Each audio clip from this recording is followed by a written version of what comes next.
Telecommunication and film professor and Ronald Reagan Communication chair holder Dr. Andrew Billings has written a plethora of books throughout his career, and now has yet another one to add to his collection.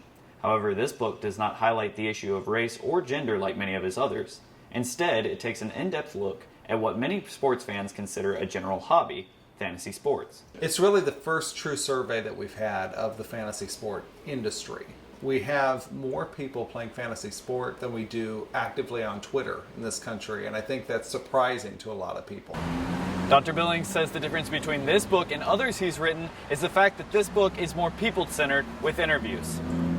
You know, we met a guy who, he and his partner were in 24 finals last year, which meant, you know, you have 24 shots at winning a substantial amount of money, and his teams, he swears, went 1-23 that day. All right, what sport is up and coming next? Obviously, fantasy football is big right now, but what sport is next for the fantasy leagues and fantasy owners? Basketball. Fantasy basketball used to be a clear number 3. Now, in terms of web traffic at places like RotoWorld, it's now number 2 and has surpassed baseball.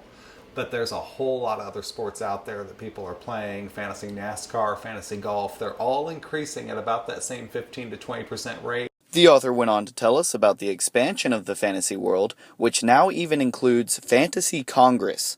For the University of Alabama, I'm Patrick Norwood.